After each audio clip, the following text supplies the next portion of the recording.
Bismillahirrahmanirrahim. Kalau tidak kerana bintang, tak akan bulan kelihatan tinggi. Kalau tidak kerana pidato, tak akan saya berada di sini. Assalamualaikum warahmatullahi taala wabarakatuh. Terima kasih saya ucapkan kepada yang dihormati Puan Nur Laila binti Ali selaku pensyarah pembimbing bagi kursus PIMK 3163 iaitu Profesionalisme Guru Pendidikan Islam dan Fiqh Dakwah. Dan seterusnya, tak lupa juga kepada rakan-rakan seperjuangan saya yang saya kasihi sekalian. Saya Syazan Ramalin binti Muhammad Azri dari kelas PT4S112 akan menyampaikan pidato yang bertajuk Profesionalisme Guru Tunggak Generasi. Baiklah, pendidikan dalam Islam, pendidik dalam Islam merupakan ulama iaitu pewaris para nabi yang mana bukan mewariskan harta tapi mewariskan ilmu. Seperti mana Allah berfirman dalam surah Al-Baqarah ayat 129. A'udzu billahi minasyaitonir rajim. Rabbana wab'ats fihim rasulan minhum yatlu 'alaihim ayatika wa yu'allimuhumul kitaba wal hikmata wa yuzakkihim innaka antal azizul hakim.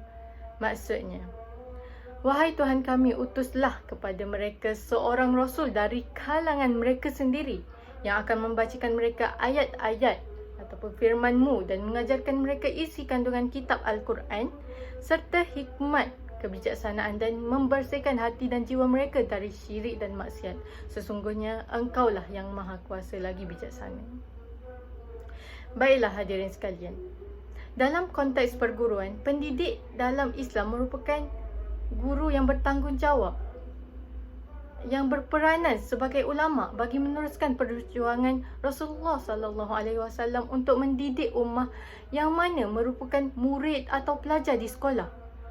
Maka peranan guru pendidikan Islam adalah bukan sahaja mendidik, malah juga menjadi contoh ikutan kepada murid untuk menjadi insan yang berakhlak mulia dan bersasiah tinggi dalam menjalani kehidupan berpandukan pegangan agama Islam dari segi ilmu maupun perwatakan. Baiklah, pernyataan ini dijelaskan dan pernyataan ini menjelaskan bahawa para pendidik atau guru mempunyai peranan penting dalam membentuk akhlak dan disiplin para pelajar, iaitu selari dengan falsafah pendidikan kebangsaan iaitu FPK yang telah menetapkan hala tuju dan matlamat pendidikan Islam iaitu bagi membentuk akhlak individu Muslim yang mencakupi aspek rohani, jasmani, intelek dan juga emosi. Oleh itu, profesionalisme guru pendidikan Islam merupakan suatu perkara yang perlu dititik beratkan dalam tanggungjawab mendidik murid-murid untuk menerapkan sifat-sifat terpuji Nabi Muhammad SAW dan juga tokoh-tokoh agamawan dalam kehidupan. Walaupun kesedaran tentang perkara ini amat jelas di kalangan masyarakat umum dan pendidik itu sendiri, namun begitu masih terdapat sebahagian daripada para pendidik yang tidak tahu atau gagal untuk memahami etika dan tata susila perguruan yang diperlukan. Hadirin yang saya kasihi sekalian, isu salah laku dalam kalangan guru sememangnya jarang didengari, namun hakikatnya pelbagai isu salah laku yang melibatkan guru, terutama sekali guru pendidikan Islam ataupun GPI telah berlaku. Perlakuan dan perwatakan GPI seharusnya menjadi contoh kerana mereka telah diterapkan dengan pelbagai ilmu kerohanian yang melibatkan sahsiah yang tinggi berdasarkan sahsiah Rasulullah dan para tokoh agamawan.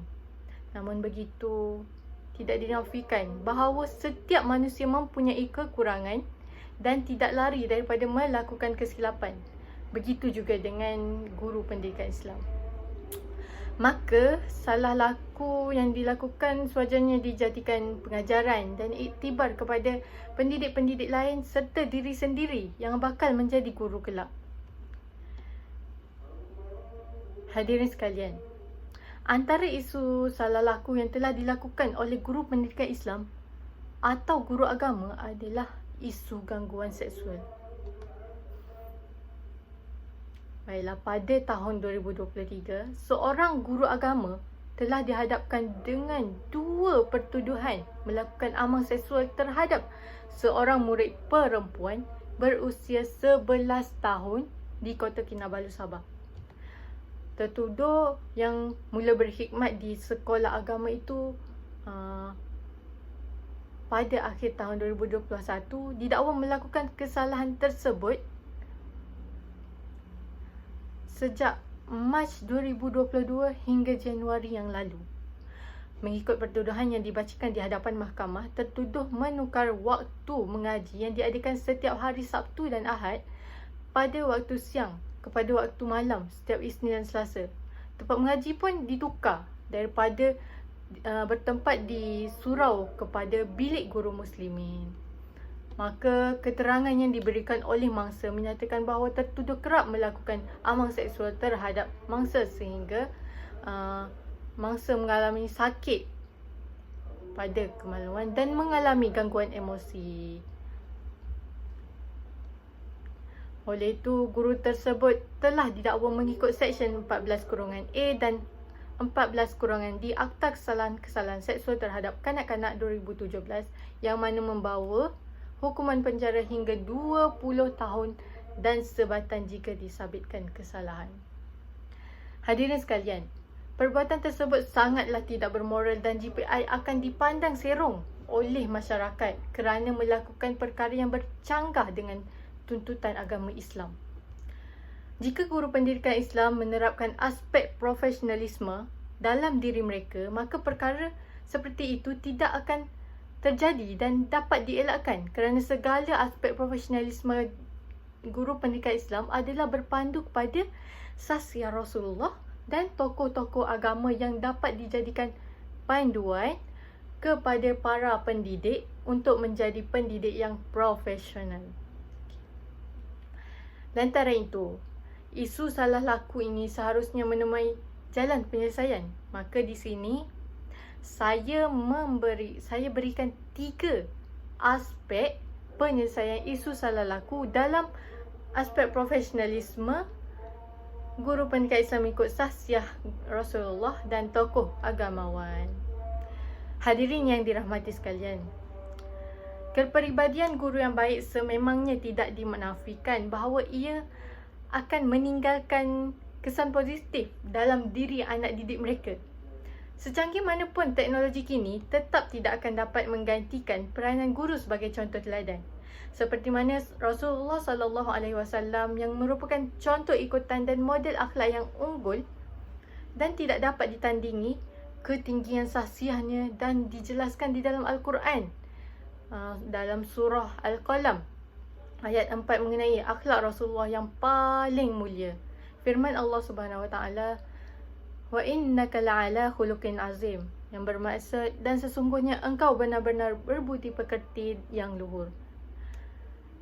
Firman Allah Subhanahu Wa Taala dalam surah Al-Qalam ayat 4 ni menunjukkan bahawa sesungguhnya Rasulullah adalah makhluk yang mempunyai budi pekerti yang paling luhur, yang paling mulia. Dengan itu, sebagai seorang guru yang profesional, amatlah penting untuk menerapkan aspek penampilan diri dan perwatakan yang baik. Hal ini kerana tanggapan pertama yang akan dilihat pada diri seseorang guru akan dilihat berdasarkan penampilan atau pemakaian serta perwatakan yang ditonjolkan. Jadi, bila pemakaian elok dan berkelakuan baik, maka seseorang itu akan disenangi dan dipercayai. Namun hakikatnya, terdapat guru yang menggunakan penampilan dan kelakuan yang baik hanya untuk mengaburi kesalahan yang dilakukan. Hal ini kerana terdapat juga guru yang terpaksa menjadi guru semata-mata kerana pekerjaan, bukan keinginan untuk mendidik anak bangsa ke arah yang lebih baik. Apabila personaliti guru tiada dalam diri, maka penghayatan dalam menerapkan jiwa pendidik sukar untuk ditanam dalam diri sekaligus mengundang kepada salah laku dalam tanggungjawab yang digalas.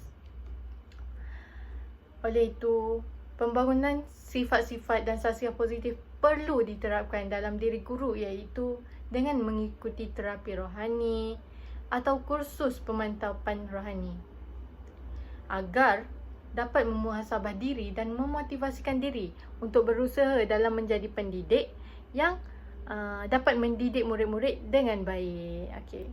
Hal ini demikian kerana pendidikan kerohanian dalam jiwa manusia merupakan salah satu aspek penyucian jiwa, iaitu dengan latihan keagamaan dan ibadah harian. Ia adalah satu kaedah kecerdasan spiritual dan penerapan akhlak melalui proses penghapusan akhlak mazmumah dan menggantikan dengan akhlak mahmudah, iaitu akhlak yang baik. Okey. Jika dilihat isu gangguan seksual yang berlaku melibatkan JPI ini, memang tidak dinafikan guru adalah manusia biasa. Akan tetapi, sebagai seorang guru yang profesional, amatlah penting untuk menerapkan aspek pengurusan diri yang baik dan emosi yang stabil. Emosi didefinisikan sebagai setiap kegiatan atau pemikiran, perasaan, nafsu dan keadaan mental yang tidak dapat dikawal. Maka perbuatan gangguan seksual yang dilakukan oleh tersebut berkemungkinan besar berpunca daripada masalah gangguan emosi yang dialami, sehingga murid menjadi mangsa kepada nafsu dan emosi guru tersebut. Oleh kerana itu, sangat penting seseorang guru tu bertindak bijak dalam pengurusan diri dan emosi. Maka kawalan emosi diri adalah berkaitan dengan keupayaan individu untuk memahami emosi diri secara mendalam dan meluahkan emosi tersebut secara semula jadi. Selain itu, Imam Syafi'i merupakan tokoh agamawan yang sewajarnya dicontohi oleh guru tersebut serta guru-guru lain kerana sifatnya yang sangat mementingkan pembahagian masa antara ibadah, hubungan dengan keluarga, masyarakat serta menuntut ilmu. Maka guru tersebut seharusnya mencontohi perilaku Imam Syafi'i dengan membahagikan masa dengan bijak dan berfikir secara rasional dalam setiap tindakan yang ingin dilakukan. Contohnya, guru tersebut sepatutnya tidak mencampur adukkan perkara lain di sekolah atau di dalam kerja yang dilakukan, serta perlu menilai dan berfikir secara rasional kesan daripada perbuatan yang dilakukan atau yang akan dilakukan. Hadirin sekalian, seorang guru profesional perlu mempunyai sikap terhadap tugas diri sendiri. Contohnya seperti amanah dan penyayang. Amanah bermaksud dipercayai, yang mana dijelaskan melalui satu urusan yang diserahkan kepada seseorang atau kumpulan untuk dilaksanakan dengan sebaik-baiknya.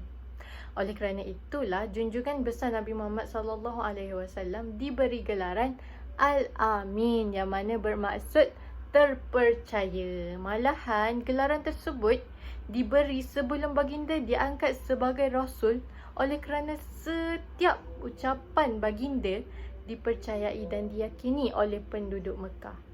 Seperti mana firman Allah Subhanahu Wa Taala dalam surah At-Taghabun ayat 12 yang menjelaskan bahawa kewajipan Rasul adalah menyampaikan amanah Allah. A'udzu billahi minasyaitonir rajim. Wa atii'u Allah wa atii'ur Rasul fa in tawallaytum fa innama 'ala rasulinal balaghul mubin. Shadaqallahul azim.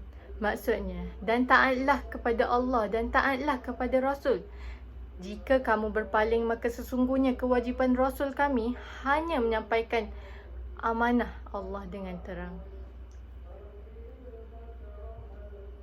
Ini menunjukkan bahawa sikap terhadap tugas yang harus ada dalam diri seseorang guru adalah amanah. Seperti mana sifat Nabi Muhammad SAW yang tidak pernah mengkhianati perkara yang diamanahkan kepadanya. Oleh itu, GPI perlu bersikap amanah dengan kepercayaan yang diberi oleh para ibu bapa untuk mendidik dan memberi contoh yang baik kepada anak-anak mereka. Perbuatan gangguan seksual yang dilakukan bertentangan dengan amanah yang diberi dan tidak sepatutnya dilakukan oleh pendidik, lebih-lebih lagi guru pendidikan Islam.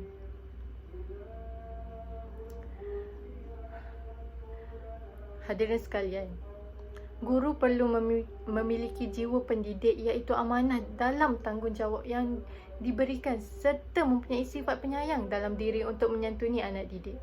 Hal ini kerana kasih sayang menjadikan para pelajar lebih termotivasi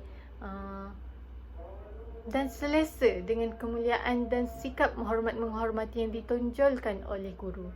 Perkara ini juga bertepatan dengan Standard Guru Malaysia 2.0 iaitu SGM, di mana kualiti peribadi yang baik sangat penting bagi menjiwai amalan keguruan dan menerapkan gaya kepimpinan pendidik yang bersifat insaniah.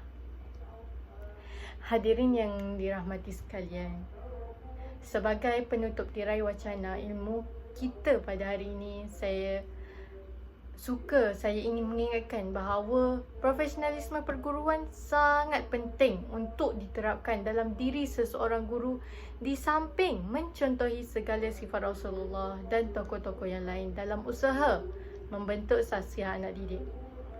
Jika aspek profesionalisme guru tidak diamalkan, maka seseorang guru akan mengalami kesukaran dalam menjalankan tanggungjawab sebagai seorang guru. Oleh itu, segala sifat mahmudah yang ada pada diri baginda Rasulullah SAW dan tokoh-tokoh yang lain wajar dicontohi, kerana murid akan menjadikan guru itu sebagai contoh ikutan mereka.